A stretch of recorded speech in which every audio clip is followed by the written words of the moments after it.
Amis joueurs, bonjour, ravi de vous retrouver pour cette toute nouvelle vidéo sur la chaîne, c'est Thomas et vous êtes sur Il était un jeu. Je suis très content de vous retrouver pour ce nouveau top 3 dédié au mois de mai 2023, riche en découvertes encore une fois. Le mois d'avril a été un tout petit peu moins prolifique, on va dire, même s'il y a eu de belles découvertes. C'est pour ça que je ne vous ai pas proposé de vidéo à ce moment-là. Donc on va rattraper un petit peu le temps perdu avec une merveilleuse sélection en ce mois de mai avec, on va dire, la mention d'honneur pour quelques jeux. On va parler essentiellement des 3 premiers, bronze, argent et tout en haut sur la première place, mais aussi donc 3 petits jeux qui sont juste à côté, qui auraient pu être mentionnés dans ce top. Donc je vous laisse vous installer confortablement, comme moi, sur un bon fauteuil, un canapé, allez vous chercher quelque chose à boire et découvrons ensemble mon top 3. C'est parti!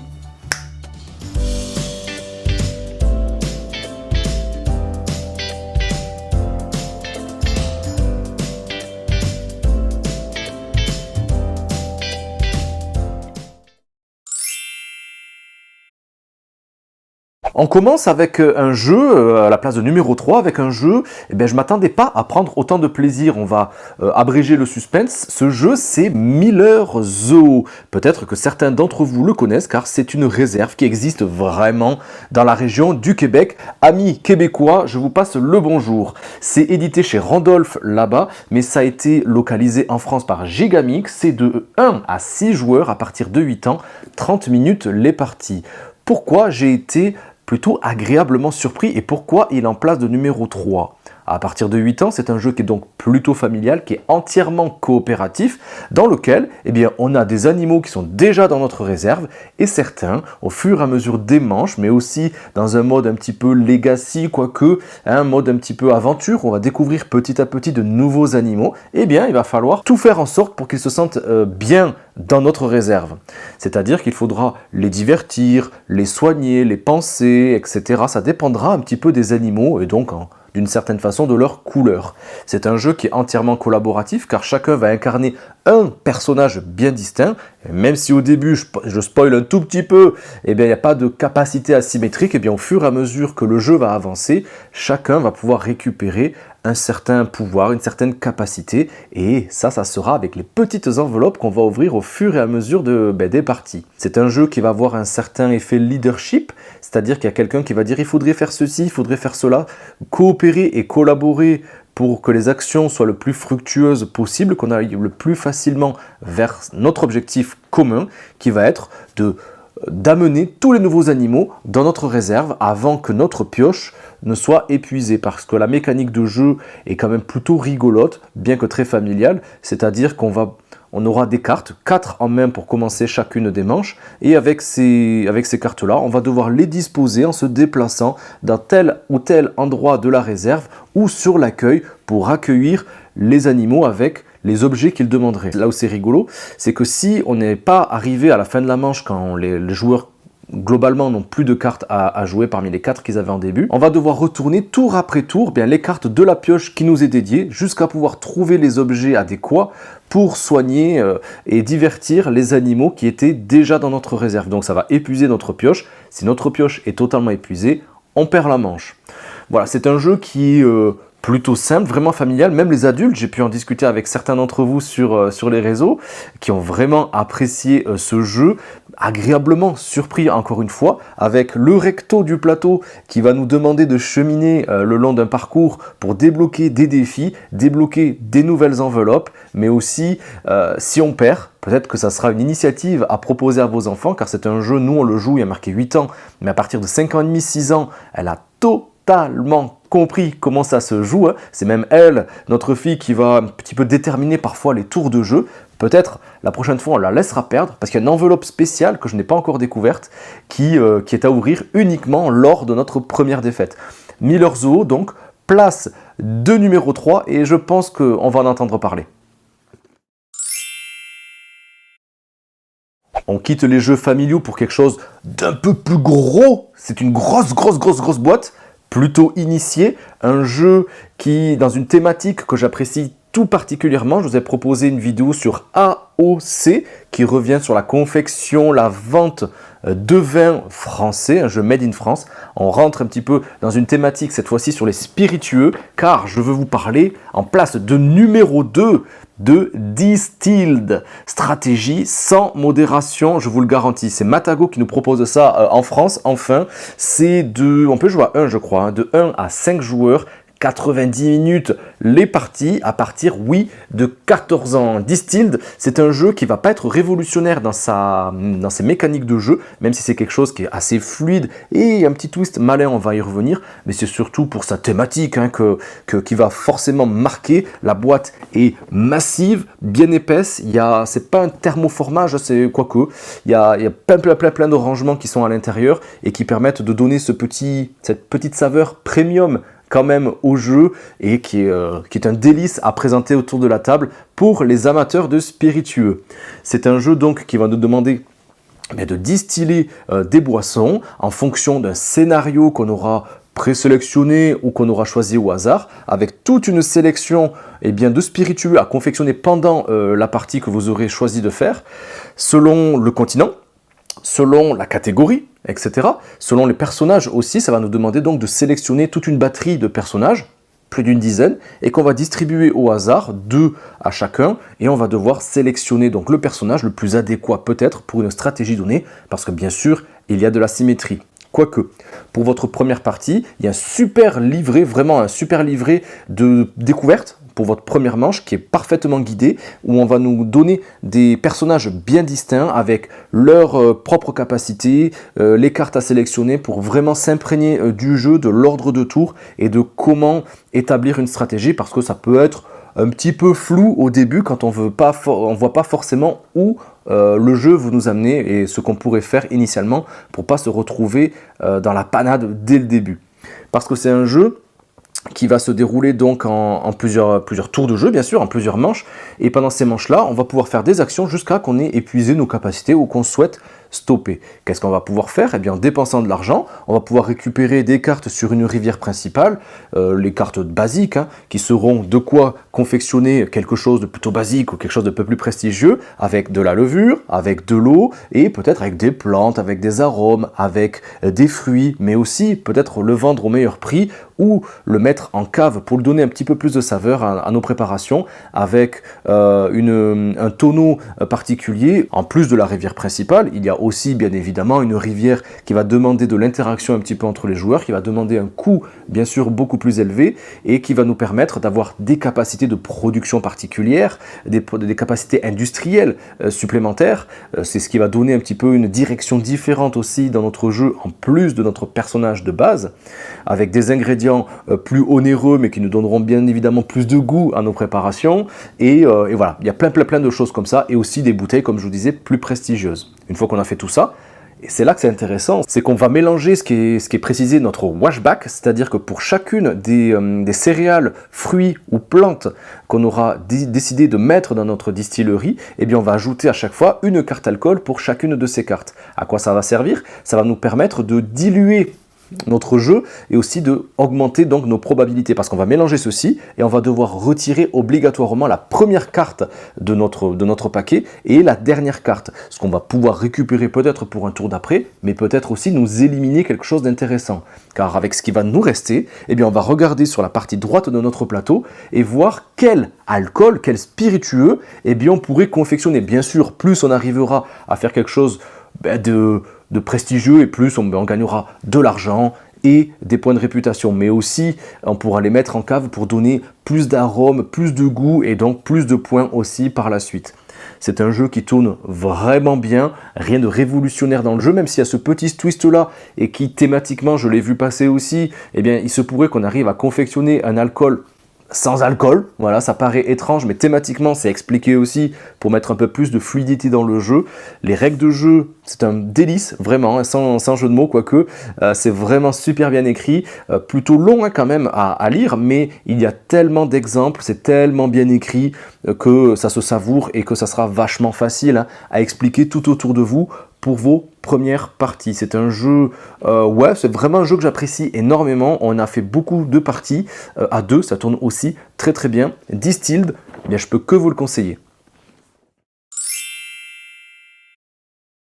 Alors, qui a pu glaner la place de numéro 1 en ce mois de mai 2023? Bien, c'est un jeu que je me suis procuré, que j'ai acheté à Essen, c'est-à-dire en octobre de l'année dernière. Le plus grand festival de jeux de société du monde. Ce jeu, je l'avais acheté là-bas, il a fait carton plein, tout le monde a voulu se le procurer. Il est sorti, là aussi, sous la bannière de Matago, comme disent-ils, qu'on vient juste de voir. Ce jeu, c'est Revive. Oui, j'aime les jeux de plateau, j'aime les jeux de stratégie, j'aime les gros jeux, parce que là aussi, c'est à partir de 14 ans, si je me souviens bien. Eh bien non, c'est à l'allemande, celui-ci, donc il n'y a pas... Ah si, c'est là.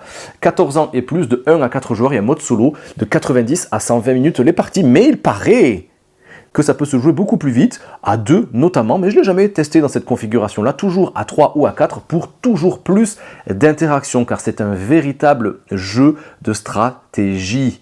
C'est vrai que je ne m'attendais pas forcément à ça, c'est un monde post-apocalyptique, très enneigé, très givrant, et le thème l'est tout autant, car c'est pas un thème qui m'a forcément transporté étonnamment. C'est un thème qui est plutôt austère, post-apocalyptique. Je me dis, ouais, chouette, on va devoir faire quelque chose, peut-être quelque chose d'assez floral aussi. Eh bien, il n'en est pas du tout, c'est pas du tout quelque chose que j'ai ressenti dans toutes les parties qu'on a pu faire et que j'ai pu présenter autour de moi. À chaque fois, c'est le mot qui est ressorti, le thème. C'est vrai que c'est le côté décevant du jeu, mais si il est en place de numéro 1 ici en ce mois de mai, c'est que mécaniquement c'est un bijou. Voilà, ça c'est dit, c'est un bijou, c'est totalement jouissif comme jeu. Un jeu purement de stratégie, on va explorer des contrées, on va bâtir des bâtiments et repeupler un petit peu aussi ces contrées, eh bien, pour que l'humanité puisse persister. Ça, c'est la base du jeu. À notre tour de jeu, on a 2 actions à faire, de la gestion de ressources pour pouvoir faire les actions que je viens de vous décrire, explorer en allant toujours dans des cases toujours plus loin, en dépensant de la nourriture, et ça nous permettrait donc de dévoiler de nouveaux terrains sur lesquels peut-être les autres joueurs ou nous-mêmes, si on arrive à faire un tour de jeu sans que la place soit prise, eh bien tout le monde pourra se positionner dessus en bâtissant des bâtiments de plus ou moins volumineux, des petites maisons ou des grandes maisons en dépensant des rouages, et on pourra aussi peupler les villes qu'on aurait réussi à dévoiler en mettant des petits meeples qui nous débloqueraient là quelque chose de super intéressant, un arbre de compétences parfaitement dédié à notre personnage de départ, totalement asymétrique donc, avec cette fois-ci en dépensant des petits livres, on va dire de la connaissance. Voilà, c'est les 3 ressources essentielles, des petits joyaux qui feront office de joker, classique, mais ça marche parfaitement. Avec ces 3 ressources, on va essayer donc de faire quelque chose sur le plateau donc principal. Mais on a aussi un plateau personnel qui est un modèle d'ergonomie, même si au niveau des illustrations, eh c'est un petit peu le fouillis, mais quand on a fait une première partie, tout est clair et limpide parce que sur celui-ci, ça va être la fabrication un petit peu de nos usines selon 3 catégories, jaune, vert et gris. Et selon les bâtiments qu'on aurait construits, qu'on aurait réussi à bâtir donc sur la carte principale, eh bien on va pouvoir augmenter les 3 jetons des 3 couleurs selon la localisation exacte de notre bâtiment et selon les environnements qu'il y aurait autour. Je m'explique. Si je mets un bâtiment à proximité de 2 cases vertes, eh bien si c'est un bâtiment classique, je vais déplacer donc mon jeton sur mon plateau personnel de 2 cases vertes. Tout simple. Si c'est des gros bâtiments, on double le tout. Donc vous aurez compris que si j'arrive à mettre un bâtiment spécifiquement autour d'un nombre toujours plus important d'environnements différents, eh bien j'avancerai en tout cas d'autant plus sur mon plateau personnel. C'est assez satisfaisant quand même si ça reste exigeant en termes de planification et d'opportunisme surtout. Sur ce plateau personnel, donc ça va nous débloquer des cartouches. Ces cartouches, on va pouvoir impliquer encore plus d'asymétrie selon la couleur qu'on aurait réussi à débloquer. On gagnerait peut-être aussi des artefacts, parce que les artefacts, c'est là la finalité du jeu. Quand on aura récupéré l'intégralité des artefacts en jeu, la partie prend fin et on comptera les points, selon les points qu'on a accumulés pendant la partie et selon certains points aussi de fin de partie. Ça, c'est vraiment extrêmement satisfaisant. On sait à peu près où on en est et où en sont les autres joueurs pour nous permettre de se positionner et savoir les sacrifices, les tentatives qui nous resteraient à faire parce que c'est vraiment un très très très bon jeu de stratégie. Mais mécaniquement, ça fonctionne du tonnerre, d'autant plus qu'il y a aussi une petite composante deck building avec la récupération donc, de cartes quand on va aller explorer sur une rivière principale. Et ces cartes-là, on va les récupérer directement pour notre propre jeu en cours, la manche en cours, et on va pouvoir les positionner à nouveau, là aussi, sur notre plateau personnel, soit en haut soit en bas, et donc ça va activer soit la partie supérieure, soit la partie inférieure de la carte qu'on aurait choisie, et il y aura plusieurs emplacements, et bien sûr avec des emplacements à libérer selon votre progression sur son arbre de compétences. C'est un bijou mécanique, ça fait bouillir le cerveau, mais ça reste quand même accessible. Une fois que les règles sont comprises, il y a une courbe d'apprentissage qui n'est pas négligeable, il y a un mode mini-campagne qui reste a priori, je ne l'ai pas fini, hein, mais qui reste pour l'instant plutôt négligeable. Voilà, c'est pas le point fort. On peut y jouer avec la partie de base, hein, vraiment, ça va amener un peu plus de complexité, des règles supplémentaires, mais rien qui ne puisse, qui soit obligatoire pour prendre du plaisir dès vos premières parties. Là aussi, hein, c'est lourd, c'est bien épais, le matériel est premium. C'est assez cher, hein. La boîte, je l'ai payé 80 €, je crois quand même. Donc ça reste assez conséquent, mais pour un jeu de cet acabit, c'est quand même quelque chose de très appréciable. Et ça fait partie des jeux dits experts favoris, je pense, de cette année. Bon, le podium a été remporté, on l'a vu, par ces 3 jeux qui sont juste ici. Quels sont les petits jeux que j'ai dû mettre de côté en 4e, 5e et 6e place? On va commencer peut-être par la 6e place en 1 minute. C'est Nimalia, édité chez La Boîte de Jeux, un petit jeu de puzzle, de casse-tête, qu'on apprécie vraiment, qui révolutionne pas grand-chose dans le monde du jeu de société. Ça fonctionne parfaitement avec des objectifs qui vont s'intercroiser un petit peu à la Cartographers. Hein, vous vous rappelez le jeu à cocher qui est sorti il y a 3-4 ans. C'est vachement sympa, une étape de draft, on passe les cartes, on les positionne, il faudra forcément les superposer les unes par rapport aux autres pour former au maximum un carré de 6 cases sur 6 cases avec des animaux à chaque fois dessus, et le but, ça sera en fonction des objectifs placés bien, au centre qu'on va essayer de maximiser nos points de victoire, et en tout cas essayer de battre nos adversaires. Très simple, très familial et vraiment quelque chose qui tourne excessivement bien. En 5e, j'aurais mis Saturn, c'est Lucky Duck Games qui nous a proposé ça très récemment. C'est un jeu entièrement coopératif de 1 à 4 joueurs, à peu près 1 heure de jeu pour 10 ans et plus. C'est un jeu à la thématique, bien sûr, Festival de Cannes oblige, ils l'ont sorti maintenant. Regardez-moi cette boîte, hop là, clap, c'est parti, Saturn. C'est un jeu qui fonctionne extrêmement bien. Je ne suis pas extrêmement fan des jeux coopératifs, mais il faut dire que thématiquement, c'est tellement un bonheur que ça marche très très bien. Chacun avec un personnage asymétrique et avec donc le but, ça sera de former une scène selon des objectifs de départ, soit d'arriver à faire un bon film, un excellent film, ou bien une merveille, soit de faire un film tellement mauvais que ça en devient du génie. Voilà. Donc soit on gagne et on gagne bien, soit on perd mais on perd tout. Et c'est là eh bien, de savoir où se positionner pendant la partie, parce que évidemment, jeu coopératif oblige, c'est un peu la norme aujourd'hui. À chaque tour de jeu, eh bien, il y aura des embûches, des dangers, il y aura des petites problématiques que si on les laisse en jeu, eh bien, ça va nous mettre des bâtons dans les roues pour essayer de former ça avec la mécanique de jeu, c'est des dés qu'on va positionner sur le plateau principal ou sur nos personnages pour essayer de se débarrasser de ces dangers, de ces événements péjoratifs ou d'amener donc les scénarios en cours avec les symboles que ça nous demanderait. Ça fonctionne très très bien, je vous en parle très très vite. Et l'autre, eh bien, je vous en ai fait une vidéo dédiée, donc on va pas y revenir forcément très longtemps dessus. C'est Mind Up. Mind Up, édité chez Catch Up Game, petit jeu de cartes qui m'évoque évidemment le 6 qui prend. Vous avez juste à cliquer ici pour tout savoir. Vous êtes nombreux déjà à l'avoir visionné, donc je vous remercie. C'est un jeu qui est compétitif, avec des objectifs qui seront à mettre en place une fois que vous aurez maîtrisé le jeu. C'est un jeu, donc, comme je le disais, qui reprend le 6 qui prend. On joue une carte, on regarde où notre carte, son score qu'il y a dessus, se positionne dans l'ordre croissant vis-à-vis des autres cartes qui ont été jouées, et je vais récupérer la carte qu'il y avait en face de moi. Cette carte fait partie d'une collection en face de moi, et le but, ça va être d'essayer de faire les collections de même couleur, sachant que le nombre de points par collection sera de droite à gauche, donc stratégie oblige, il faudra essayer, tenter de récupérer les couleurs qu'il nous faut pour marquer un maximum de points, mais avec l'aléa et le chaos autour de la table en fonction des cartes que les autres joueurs auront jouées. 3 manches plus tard, on fait le calcul et ça nous donnera le vainqueur de Mind Up.